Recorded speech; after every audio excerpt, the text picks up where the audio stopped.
Hey, real life. My name is Mike, and I'm the student pastor. Today, I want to share something for parents.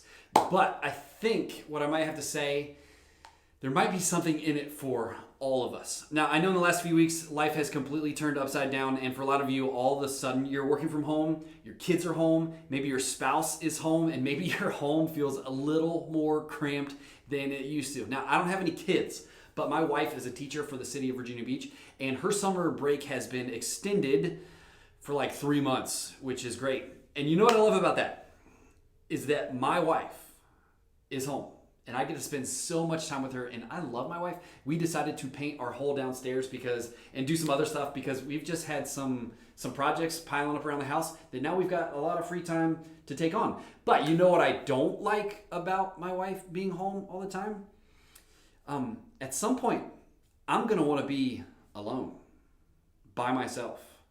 As an introvert, I love my alone time.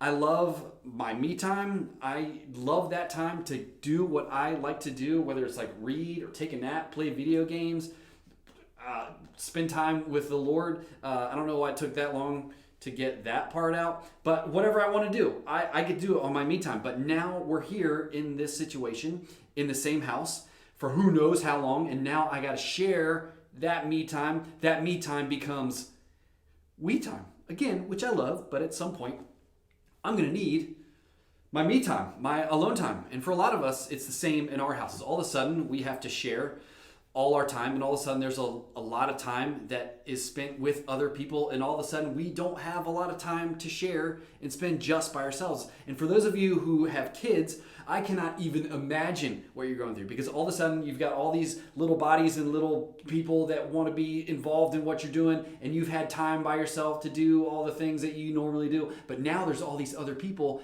in the house that want to just hang out with you, and you may be like me, like you just need some me time. And you don't want them on electronics too much. You can't send them down to the park to play. You can't send them to your neighbor's house. Your grandma can't come get them and hang out. Like it's tough being home with your kids. I know you love your kids. I know you love your spouse. But sometimes, if we're honest, they can be the source of the most frustration and the most tension in our lives, because relationships are hard and relationships are complicated. And now, like, everybody's stuck in the house, and those tensions and those relationships, they kind of just like boil over. And as parents and as people in general, there's going to be this temptation. There's going to be this temptation. Parents, how many times has this thought run through your mind? I need to keep my kids busy. Or when you're laying in bed late at night, trying to fall asleep, do you think to yourself, what are some ways that I can keep my kids busy tomorrow? But when you think about your life, is busy the goal? And as busy as you, well, I guess, as busy as you were, is that kind of busy when there wasn't enough time, when there was so much pressure on you, when everything was tensed and stressed and running on empty? Is that the kind of busy that you want your kids to be?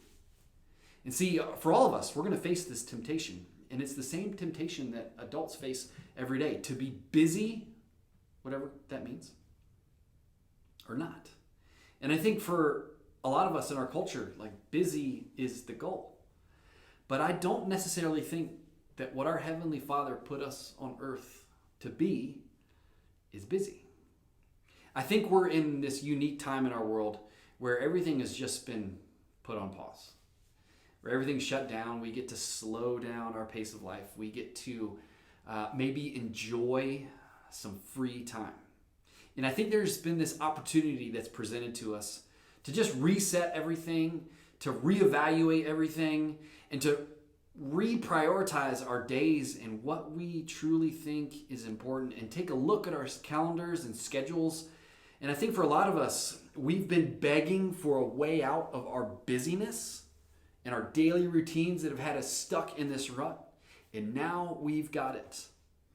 And we've got an opportunity to take all this free time that we have and make it really, really valuable, and make important what we think is really important.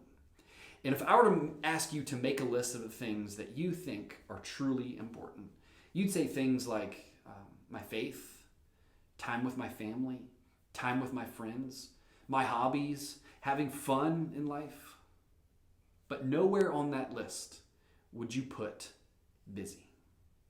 And I want to challenge you this week, or however long this thing lasts, to not give in to the temptation to just be busy and to make sure your kids are busy. I want to challenge you to be better. Be better at doing what you think is truly important, whether that's your faith, your relationship with your Heavenly Father, the time you spend with God, whether that's your family and friends, hobbies you love, reading, your quiet time, your quality time with your family, fun, making things fun. Because here's the thing, in all this free time and all this time that we have, and what you do with it, your kids are watching. And they're taking their cues from you. And the way you use this free time, the way you prioritize your day, they will see it and they will follow your lead. And they will make important what you make important. So make sure you prioritize the right things. Because again, most behaviors are caught and not taught. And we want to hand our kids a faith that is growing and a faith that they prioritize themselves. And the way we do that best is to model that in our lives for them. So this week, make those things a priority. And above all, make your faith, your relationship with your Heavenly Father, a priority that your kids will see. So tell your kids, son, daughter, I'm going to go over here. I'm going to go to my room. I'm going to go to this quiet spot. I'm going to go out back and I'm going to read my Bible. I'm going to pray. I'm going to journal. And you're welcome to join me. But this time is a time that we spend with God. Feel free to come along. You can read. I can read. I'll read along with you. But this is a special time between me and God to get together, to be together, to grow together. And if they don't want to join you, that's fine. But they'll see you prioritize it. And one day, they will too. You know, as I think back over my career in ministry, I don't think I've ever had a spiritual conversation because it was on the calendar. And I don't think I've ever scheduled out with a student or with a leader or with a parent to have a scheduled spiritual conversation. But I have had those conversations when I wasn't rushed, when I wasn't hurried, when I wasn't busy. I've had those conversations when there was free time to sit and talk freely and generously. So let's be careful what we hand our kids over the next few weeks. Because you can hand your kids busy or you can hand your kids better.